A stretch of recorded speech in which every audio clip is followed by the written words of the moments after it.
치유자 예수님, 저는 이제 강해 설교를 쭉 해가기 때문에 이어서 가기 때문에 또 좋은 점도 있고, 또 그렇게 주제 설교해서 또 좋은 점도 있어요. 치유자 예수님, 오늘 본문 함께 살펴보도록 하겠습니다. 누가복음 7장이죠. 1절에서 17절 말씀인데, 치유하시는 장면입니다. 예수님께서 이제 평지에서 이제 설교를 마치시고 이제 12 사도를 데리고 또 그를 따르는 많은 사람들을 데리시고 어디로 가셨냐면 가버나움이라는 동네로 가셨어요. 가버나움 좀 들어봤죠? 이제 가버나움은 당시에 1000명 정도의 사람들이 살고 있는 번창한 도시예요. 그때 고대에 1000명의 시민이 산다는 건 굉장히 큰 도시거든요. 번창한 도시입니다. 가버나움. 베드로와 안드레, 야고보, 요한의 고향이에요. 그리고 어촌이고요. 거기는 교통의 요충지이고, 그래서 거기에 세관도 있어요. 세관도 있고 로마 군대가 주둔하고 있었어요. 그러니까 꽤 큰 도시인 거죠. 번창한 도시입니다. 예수님은 베들레헴에서 태어나셨고 또 나사렛에서 성장하시고 자라셨죠. 성장하셨죠. 그리고 예루살렘에서 십자가에 못 박혀 죽으시고 부활하셨고, 지금 가버나움은 이제 어떤 곳이냐면 선교의 중심지로 삼았던 곳입니다. 그래서 가버나움에서 주로 전도 활동을 많이 하셨어요. 그래서 예수님은 가버나움을 본동네, 이렇게 마태복음 보면은 본동네라고 이렇게 말씀을 하셔요. 즉 자신의 마을이라는 뜻이잖아요. 이 예수님께서 이제 그 가버나움에 가셨는데, 그때 이제 로마 주둔군 중에 사령관인 어떤 백부장이 있었는데, 이 백부장의 사랑하는 종이 병이 들어 죽게 되었는데, 그 예수님이 이제 소문을 들었어요. 백부장이 듣고서 유대인의 장로 몇 사람을 보낸 거예요. 딱 가버나움의 동네에 갔는데 거기에 사람을 예수님께 보낸 거죠. 로마의 백부장이 누구를 보냈냐면 그것도 유대의 장로들 몇 사람을 보내서, 예수님 오셔서 우리 병든 내 종을 좀, 백부장의 종을 좀 고쳐주십시오라고 이렇게 간청했다는 겁니다. 이 당시 종이라는 이 노예를 말하는 거죠. 노예. 근데 노예는 살아있는 그냥 물건에 불과했습니다. 당시에. 주인이 학대해서 죽여도 인권을 주장할 수 없는 존재. 그게 노예예요, 노예. 그런 존재를 지금 살려달라고 유대 장로, 그러니까 유대인이 장로면 지도자급이에요. 유대인 지도자들을 지금 예수님께 보냈다는 거예요. 그죠? 예수님께 보낸 거예요. 자기 종을 보낸 것도 아니고 예수님을 대하는 태도를 여기서 볼 수가 있습니다. 예수님을 존중하는 태도로, 예수님을 예우하는 태도로, 어서 오세요. 이는 그러죠. 얼마나 이 살려낼 이 존재가 귀하다. 그러니까 유대인의 장로들을 보내면 내가 지금 살려달라는 하는 이 존재가 얼마나 귀한지, 높은 자를 보낸 거잖아요. 그렇게 했다는 거예요. 병자의 주인인 백부장이 온 것도 아니고 종도 보낸 것도 아니고 유대인의 장로가 왔다는 겁니다. 우리는 여기서 좀 생각을 좀 해봐야 되죠. 근데 백부장은 그 종을 사랑했대요. 사랑하는 종이 병들어 죽게 됐습니다. 그랬어요. 자기 집에 있는 종이 병들어 죽어가고 있는데, 예수님이 가버나움에 오셨다는 이제 소문을 듣고 이 백부장이 유대인의 장로들을 보내서 그 종을 구해주시기를 청하고 있다는 거예요. 이 일은 있을 수가 없는 일이었습니다. 그 시대에 있을 수 없는 일이었어요. 로마인이, 그것도 로마인이잖아요. 자기 부모나 자식 형제도 아니에요. 그런데 사람 축에도 들지 않는 이 종을 위해서 사람을 보냈어요. 사람을 보내서 이 식민지 백성, 그것도 식민지 백성이잖아요. 예수님이 육신적으로 보면 식민지 백성인 예수님을 청한다는 것은 생각조차 인식 안에 있지도 않은 일입니다. 근데 지금 그런 일을 지금 했다는 거예요, 백부장이. 그러니까 아까도 전에 지금 말씀드렸지만 그 종에 대한 인식이 그 당시에 어땠냐면, 다시 말씀드리면 이래요. 우리가 잘 아는 이 헬라 철학자 누가 있어요? 소크라테스도 있지만 그 아리스토텔레스, 유명한 철학자가 있어요. 그 시대에 헬라 철학자가 뭐라고 했냐면, 그때 인식이 정확하게 드러나 있어요. 어떤 생각을 하고 그 시대 사람들이 살았는지. 이 생명이 없는 물건에 대해서는 우정도 정의도 있을 수 없다, 이렇게 말했어요. 말이나 소도 그렇고, 그런데 종이나 노예도 마찬가지다. 철학자가, 유명한 철학자가, 도구는 생명이 없는 기구요, 노예나 종은 살아있는 기구에 지나지 않는다. 이게 그 당시 사람들의 인식이에요. 생각이에요. 그렇게 했어요. 한마디로 종이나 노예는 사람이 아닌 문이다. 사람이 아니라 그냥 물건에 불과하다. 그래서 노예를 물건 팔듯이 사고 팔았던 것이죠. 그 시대에. 그것이 그 당시 제국이라고 하는 로마 제국의 인권 수준이었다 이 말입니다. 여성이나 장애인 또 어린아이의 인권도 똑같았어요. 사람의 수혜도 끼지도 않았습니다. 이게 최악의 인권 수준이죠. 사회가, 그때 사회가. 근데 당시 문화는 그러니까 농업을 이제 해서 이제 1차 산업 시대였으니까 이 농사 짓는 기구가 있잖아요. 뭐가 있었습니까? 수레. 그죠? 끌고 가는 수레가 있었고, 이제 가축들이잖아요. 소나 말 이런 도구 이런 거는 있었는데, 수레는 소리 없는 기구이고 말이나 소 이런 가축들은 소리 내는 도구고, 그러면 노예나 종은 뭐겠어요? 말하는 도구였어요. 그냥 도구입니다. 도구. 그래서 이제 맥 빠진 소가 맥이 빠지거나 이제 힘 빠지면 그런 가축들은 또 그리고 낡은 마차가 좀 낡거나 또 이제 쓸모없는 농기구, 늙고 병든 종이나 노예 그냥 팔거나 내다 버렸습니다. 그냥 내다 버렸어요. 죽으라고 그냥 밖에 내다, 하루만 있으면 죽죠. 밖에다. 그런 존재예요. 그래서 여러분, 우리가 지금 이 시대에 이렇게 인권 운동 하면서 이 대한민국에 또 태어나서 인권이 높은 이 나라에 태어나서 살아가고 있는 것이 얼마나 큰 축복입니까? 이것만으로, 내가 여기 있다는 것만으로 우리는 감사해야 될 줄로 믿습니다. 아멘. 네, 맞아요. 제가 내다 버렸다니까요. 여러분, 이렇게 내가 그 당시 사회적 배경을 왜 이렇게 설명하겠습니까? 이렇게 설명하는 것은요, 로마 백부장이 자기 집 종이 병들어 죽게 된 것을 가슴 아파하면서 낫게 해달라고 예수님을 초청한 것이 이 얼마나 대단한 일인지를 말씀드리기 위해서 말씀하고 있는 거예요. 백부장은 그러니까 그 시대적인 인식, 시대적인 정신, 사상, 뭐 이런 상황들을 다 뛰어넘는 사람이었다는 것이죠. 그러니까 우리 예수 그리스도를 믿는 사람들은 이 세상에 휩쓸리는 사람들이 아니에요. 세상의 사상에, 세상의 정서에 휘말리는 사람이 아니에요. 별로 예수님 시대에 이 백부장이 그런 사람이었어요. 시대가 어떻든지 그걸 뛰어넘는 그런 사랑과 그런 인격의 소유자였음을 말씀드리고 싶은 것입니다. 심지어 그 종을 사랑했대요. 도구, 뭐 사랑할 수 있겠죠. 뭐 말도 사랑할 수 있죠. 도구 사랑했답니다. 백부장의 인품이 얼마나 고결한지를 오늘 이 한 줄에 담겨 있은 것을 볼 수 있습니다. 이런 그의 인격이 바로 예수님을 초청하는 방법에서도 드러나고 있는 것을 보는 거죠. 바로 유대인의 장로 몇을 보내요 라고 했습니다. 마태복음에 보면은 똑같은 기사가 써 있는데, 기록되어 있는데, 백부장이 그냥 어떤 백부장이 예수님 앞에 엎드려 이렇게 표현되어 있는데, 오늘 여기 본문에는 그렇게 표현되지 않았죠. 먼저 유대인의 장로 몇을 보냈다라고 했습니다. 그러니까 마태복음에는 질병의 이름, 병명도 적혀 있어요. 중풍병이라고 기록되어 있습니다.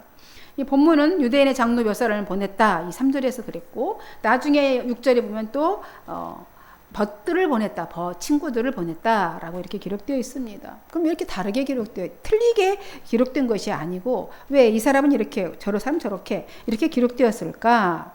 이거는 관점에 따르다고 얘기했죠.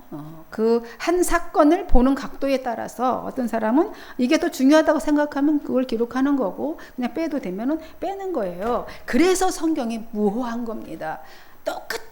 여러 사람이 기록했는데 다 똑같이 썼어. 그럼 다 꿰맞춘 것밖에 더 믿을 수가 없는 책이 되는 거예요. 근데 이렇게 다양한 각도에서, 다양한 측면에서 기록되어 있기 때문에 성경은 무호한 것이고, 우리가 그 성경을 권위 있는 책으로 여기고 있는 겁니다. 믿는 거, 성경을 믿잖아요. 말씀을 다. 그래서 믿는 거예요. 우리가 이해가 안 돼도, 그죠? 우리가 이해가 안 돼도 믿어도 이해가 돼도 믿어야 되는 거죠. 그렇게 되는 거예요. 다양한 각도의 성경을 기록한 겁니다. 어쨌든 백부장이 이렇게 할 수 있었다는 것은 유대인뿐만 아니라 주변 사람들에게 얼마나 신망을 얻었던 사람이 있는지를 알 수가 있는 것이죠. 이 백부장은 예수님에게 이제 예수님께서 백개 가버나움으로 이렇게 오신다 이렇게 소식을 듣고 이제 유대인들 장로를 보냈다는 것. 그럼 그 동안에 많은 돈을 들여서 이 종에 대해서 얼마나 애썼는지도 기록은 되지 않았지만 우리가 짐작은 할 수 있지 않습니까? 그죠? 그러니까 그 정도까지 했다라는 것은 그동안 이 종이 아파서 드러누워 있을 때 갖가지 의원들을 다 찾아가서 이 종을 살리기 위해서 애를 쓴 겁니다. 더군다나 이 중풍병, 지금도 엄청 고치기 힘든 병이에요. 그죠? 뇌졸중, 뭐 이런 거잖아요. 중풍에 걸렸다는 현대 뇌졸중을 말하는 거예요, 현대는. 원인은 두 가지가 있잖아요. 뇌 속에 있는 핏줄이 터지는 것을 뇌출혈, 그죠? 피가 터지면 뇌출혈. 뇌 속으로 들어가는 관이 핏줄 실핏이 터져서 덩어리에 막혀가지고 못 들어가는 걸 뇌경색, 피가 막힌 거 뇌경색. 대개 이 뇌출혈은 혈압 높아서 생기는 거죠. 뇌출혈 터지는 거, 혈압이 높으면 터지는 거고, 뇌경색은 피가 혼탁해서 생기는 겁니다. 뇌출혈이나 뇌경색은 심하면 어떻게 해요? 바로 죽어요. 놓치면 죽습니다. 골든타임을 놓치면 뇌경색 심하면 바로 죽거나 혼수 상태에 있다가 또 깨어나기도 하는데 그렇게 해도 후유증이 있어요. 그래서 반신불수가 되기 쉽고 또 멀쩡하게 회복됐다 할지라도 재발하기가 쉬워요. 그래서 조심하고 또 조심해야 하는 질병이 바로 이 중풍병이에요. 뇌질환입니다. 당시에 이제 그러면 그렇게 됐다면 백부장의 입장에서 봤을 때 그 시대에 그 종 갖다 버리면 돼요. 이제 뭐 일을 못 시켜 먹잖아요. 도구가 쓸모가 없게 된 거예요. 그래도 뭐라고 할 사람이 없는 겁니다. 그런데 이 백부장은 지금 자기 동족도 아닌 유대인 예수에게 죽을 병도 살린다는 그 소식이 이제 들려오니까 그동안에 친하게 지냈던 그래 유대인 장로들을 예수님께 보낸 겁니다. 유대인들과 적대적일 수밖에 없잖아요. 왜냐하면 로마는 식민, 그죠? 식민 지배 국가고 유대는 식민 국가니까 서로 적대적일 수밖에 없는 구조였지만 이 백부장은 다른 로마 군인들과는 전혀 다른 의식을 갖고 있었던 사람인 것입니다. 이렇게 했다는 것은 이 유대 장로들이 예수님께 와서는 지금 백부장의 종을 고쳐달라고 지금 간절하고 있어요. 유대인 장로가 간청하고 있는 거예요. 백부장의 종을 살려달라고. 그 상황이 그림이 그려지시죠. 그러니까 단순히 백부장의 종이 중풍병에 걸려서 지금 괴로워하고 있는데 그의 종을 무척 사랑합니다. 이 백부장이 그 종을 무척 사랑해요. 그러니 좀 종을 고쳐주세요. 고쳐주시오. 이제 이런 거예요. 근데 그렇게만 하는 것이 아니라 거기다 더 한마디를 덧붙여요. 예수님의 그 마음을 얻으려고 뭐라고 얘기해요? 간절하게 병 고쳐달라고 하면서 왜 고쳐줘야 하냐면요 라고 얘기하는 거예요. 왜 그 종을 고쳐줘야 하냐면 예수님의 도움을 받을 만한 자격이 있는 사람이기 때문에 그렇습니다. 이렇게 얘기한 거예요. 예수님께 확실하게 못을 박아요. 왜냐하면 그 백부장이 유대민족을 너무 사랑하고요. 유대민족을 위해서 회당도 지어줬어요. 그러니까 예수님, 그러니까 당신 우리 같은 동족인데 가서 백부장의 종이지만 가서 반드시 당신이 고쳐줘야 됩니다. 라고 이 얘기를 합니다. 그 행위까지 얘기를 한 거잖아. 백부장이 어떤 사람이었는지도 어필합니다. 그래서 예수님께서 꼭 고쳐줘야 될 이유를 말씀하고 있어요. 그래서 예수님께서 그들의 말을 듣고 기뻐하십니다. 기뻐하시면서 그들과 함께 가십니다. 백부장의 종을 고치기 위해 마음을 쓰고 애쓰고 있는 그것이 주님의 마음을 감동시킨 거예요. 너무 기뻤어요. 백부장의 집으로 향해서 가십니다. 그런데 이제 백부장이 집에 가까이 왔는데 이번엔 또 누구를 보내냐면 친구들을 보내요. 백부장 자기 친구들. 이 사람들은 뭐 벗들은 로마인일 수도 있겠죠. 보내서 이렇게 말을 전합니다. 주여, 그래요. 주여라고 합니다. 예수님이 그 12 제자들도 선생이여 그러는데 지금 주여 그래요. 주여, 수고하지 마옵소서. 내 집에 들어오심을 내가 감당하지 못하겠나이다. 그러므로 내가 죽게 나가는 것도 감당하지 못할 줄 내가 압니다. 내 존재가 얼마나 하찮은지 나도 압니다. 이렇게 말하는 거예요. 말씀만 하셔서 내 하인을 낫게 하옵소서. 나도 남의 수하에 든 사람이고 내 아래에 병사가 있으니 이더러 가라 그러면 가고 오라 하면 오고 내 종더러 이것을 하라 하면 합니다. 이렇게 말해요. 주여라고 합니다. 겸손한 태도를 주님을 향해서 보입니다. 그리고 자신은 예수님 앞에서 자신의 존재를 깨달았다라는 것을 어필합니다. 그래서 말씀만 하사라고 자신의 믿음을 또 가가 아주 당당하게 표현합니다. 예수님의 전능하심을 믿었으므로 주님의 말씀만으로도 나는 넉넉합니다. 이 말 뜻이에요. 백부장은 자신이 가진 권세를 예수님의 권세와 이렇게 능력에 비교해서 말하는데 자신처럼 이렇게 작은 권세, 하찮은 이 백부장의 권세를 가진 사람도 부활을 명하여서 뭐든지 이렇게 할 수 있는데 절대적인 주님은 절대적인 권세를 가지신 주께서 그냥 명령만 하십시오. 명령만 하시면 그 어떤 것도 다 순종할 것입니다. 이 말인 거예요. 엄청난 믿음의 고백, 신앙의 고백인 것이죠. 이 말을 들은 예수님이 깜짝 놀라셨습니다. 그러면서 감동을 먹으셨어요. 깜짝 놀라시고 감동을 먹으십니다. 그래서 함께 따라온 사람들에게 이렇게 말씀하세요. 내가 이스라엘 중에서도 이만한 믿음을 만나보지 못했다. 막 감격하신 거예요, 예수님. 왜냐하면 그 이스라엘은 아브라함 때부터 쭉 계속해서 모세를 보내서 율법 주시고 계속 선지자를 보내서 계속해서 그들의 믿음을 굳건히 세우려고 그죠? 말씀을 주시고 보여주시고 능력을 보여주시는데 이스라엘 중에서도 이런 믿음을 본 적이 없는데 이방인인 이 백부장의 이 믿음은 내가 정말 너무 감동 먹었다. 이렇게 말씀하시는 겁니다. 우리가 이 교회 안에 와서도 우리가 주님의 말씀을 듣고 있는 우리의 믿음 어느 정도인지 우리도 가늠해 봐야 되겠죠. 지금 교회 안에 있지 않더라도 교회 밖에 있는 사람 중에서도 이만한 믿음이 있는 사람이 있을 수 있는 것입니다. 주님이 불꽃 같은 눈으로 보고 계신 거죠. 예수님께서 백부장의 믿음을 이렇게 극찬을 하셨습니다. 이만한 믿음은 어떤 믿음을 말하는 것입니까? 사랑을 사랑하는 믿음이에요. 우리가 이만 믿음 보이는 거라고 그랬죠. 믿음을 보여라. 지난 설교했죠. 믿음은 보이는 건데 어떻게 보이냐? 사람을 사랑하는 믿음인 거예요. 사람을 사랑하면 믿음이 보이는 거예요. 그리고 교회를 위해 정성을 다하는 겁니다. 회당을 지었나이다 그랬죠. 지어줬습니다. 백부장이. 그리고 우리 말씀 계속 하는데 말씀에 확고하게 선 그 믿음은 이만한 믿음이라고 하신 거예요. 예수님이 보실 때 사람을 네가 사랑하는구나. 남들이 하찮게 여기는 그 인간을 사랑하는구나. 그 교회를 위해서 회당을 지어줬구나. 그러니까 말씀을 알고 정확하게 그 말씀 안에 섰구나. 이만한 믿음이 내가 볼 수가 없었다. 아직까지 이렇게 말씀하셔요. 주님이 감동하시는 믿음입니다. 이 순간에 예수님께서 질병을 떠나도록 명령하셨겠죠. 그 감동한 마음으로 그냥 질병을 떠나라. 그냥 안 떠나겠습니까? 떠났습니다. 백부장의 종의 중풍이 깨끗하게 나았습니다. 백부장은 이방인이었음에도 불구하고 예수님의 능력을 의지하며 전적으로 말씀에 근거한 신앙을 가지고 있었기 때문에 환자를 아직까지 예수님이 그동안에 병자를 고치면 다 만나서 떠나라 들고 가라 직접 환자를 보고 고치셨는데 이번에 처음으로 유일하게 이 사건 성경에 기록된 유일한 예수님의 능력을 보여준 사건인 것입니다. 그리고 또 하나의 사건이 또 오늘 본문에 보니까 이어지고 있습니다.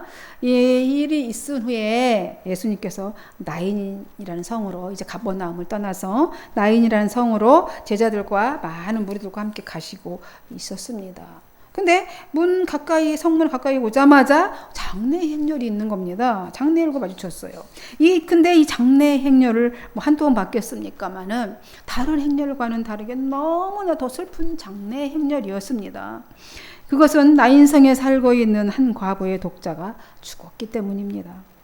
앞에서는 악기를 막 가진 악사들이 연주를 하고 있고 관을 맨 사람들이 뒤따르고 그 뒤에는 누가 있겠어요? 과부, 엄마와 그 조문객들이겠죠. 친척들과 이렇게 따르고 있는데 그 뒤에 온 어머니의 통곡하는 그 모습을 보고 듣고 있는 사람들이 마음이 막 견딜 수가 없는 거예요. 마음이 아파서. 유대인의 이 장례는 사람이 죽으면 바로 당일에 장례를 치릅니다. 이제 그리고 이 시체를 우리처럼 관뚜껑 딱 닫아가지고 안 보이게 하는 게 아니라 그냥 이렇게 바구니 같은데 이렇게 올려서 시체를 운반합니다. 하루 만에 하기 때문에 누구나 그래서 그 시체를 다 볼 수 있어요. 예수님께서도 이제 많은 장로를 이제 보셨지만 특별히 과부의 장례를 보시고 과부의 그 견딜 수 없는 그 슬픔을 보시고 아주 마음이 불쌍히 여기셨습니다. 우리가 막 너무 불쌍하면 막 눈물 나잖아요. 저절로. 예수님은 과부에게 이제 다가가셔서 울지 마라 이렇게 위로하십니다. 과부면 남편도 죽었잖아요. 남편 죽은 후에 이 아들 하나만 바라보고 살아왔던 과부이죠. 그래서 가슴을 막 쥐어 뜯으며 땅을 치며 통곡하며 이제 슬픔을 표현하고 있었습니다. 누구를 해도 다 공감되는 이 슬픔인 것이 너무 가슴이 아픕니다. 그런 그녀에게 지금 예수님이 울지 말라고 하십니다. 눈물이 안 나올 수가 없는 상황인데 울지 말라고 하셔요. 과부에게 있어서 세상에서 가장 귀한 것, 무엇과도 바꿀 수 없는 아들, 그 아들을 잃었습니다. 주님은 가장 귀한 것을 잃어버렸다는 그 슬픔과 아쉬움으로 얼마나 울고 애통하고 있습니까? 그런데 주님이 울지 말래요. 왜냐하면 네 아들은 하나님의 것이다. 하나님의 것이요. 하나님께서 잠시 너에게 맡겨주신 것이고 이제 맡겨줬다가 다시 거둬들인 것이다 라는 것입니다. 그리고 죽음은 영원한 이별이 아니야. 영원한 이별이 아니라 훗날에 하나님의 나라에서 다시 만날 수 있으니 또 그렇게 너무 슬퍼하지 말라는 거예요. 즉 하나님의 나라, 영광의 나라, 영원히 거할 본향으로 이제 돌아갔다. 우리가 돌아갔다 표현하잖아요. 사람이 죽으면 돌아가셨습니다. 어디로? 왔던 곳으로 간 거예요. 돌아가셨으니 너무 슬퍼하지 말고 그렇게 울지 말아라. 건강 상하니.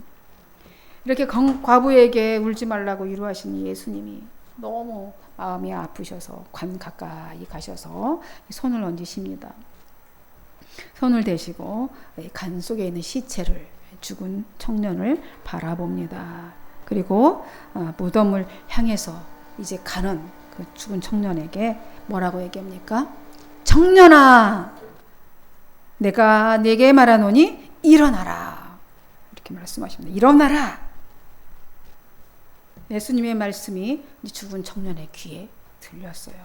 들리자 청년이 부시시 눈을 비비고 일어나서 앉습니다. 아, 뭐야 이거 어떻게 된 거야? 왜 내가 여기 누워있지? 이 상황이 된 겁니다. 그리고 사람들을 이렇게 둘러봐요. 쭉 둘러보면서 이게 어떻게 된 일이야? 라고 말까지 합니다. 일어나서 아무렇지도 않게 그냥 잤다가 깨어난 것처럼 살아났습니다. 죽은 자가 살아났습니다. 이 놀라운 일이 벌어진 거죠. 거기 지금 목격자가 얼마나 많습니까? 슬픔과 고통의 눈물로 막 범벅이 됐더니 어머니의 얼굴이 이제 기쁨의 감격의 눈물로 바뀌었습니다.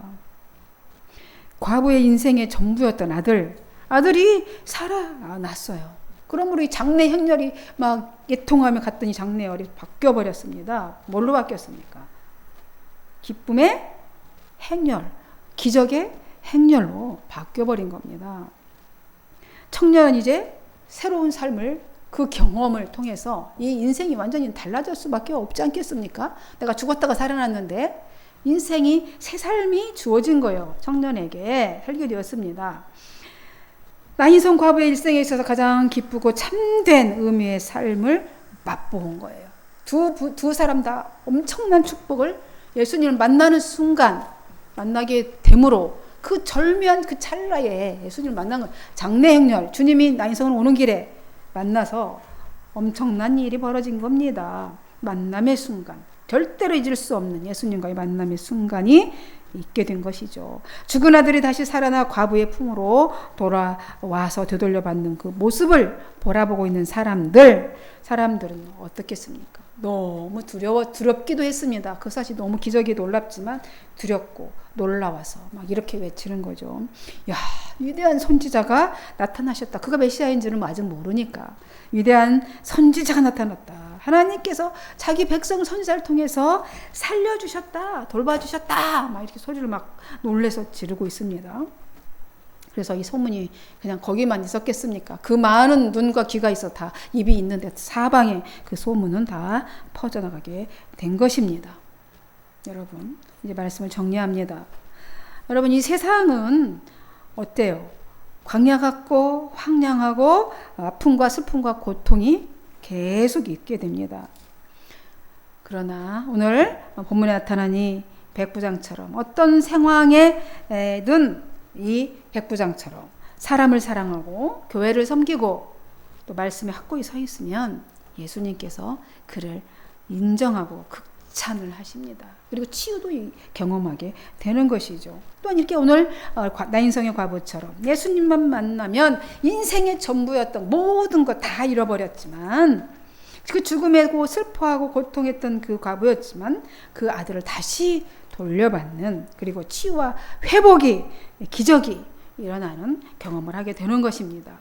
여러분, 예수님은 어떤 인생도 다 치유하십니다. 각가지의 모양이 다 다르지만 그 어떤 인생도 다 치유하십니다. 그 치유의 예수님, 오늘 인생에 초대하시기를 바랍니다. 인생에 초대하시고 그분을 우리 인생에 당신의 인생 중심에 모셔드리기를 바랍니다.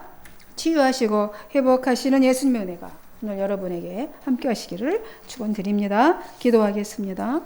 하나님 아버지 감사합니다. 오늘 주님께서 우리 백부장의 종과 나인성 과부의 죽은 아들을 살려주시는 종의 치유와 죽은 자를 살리시는 놀라운 오늘 기적과 이적을 오늘 보았습니다. 우리 인생에도 찾아와 주셔서 이런 치유와 회복이 있도록 함께해 주시옵소서. 예수님 초청합니다. 감사합니다. 동행하여 주옵소서. 예수님의 이름으로 축복하고 기도하옵나이다. 아멘. 80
아멘.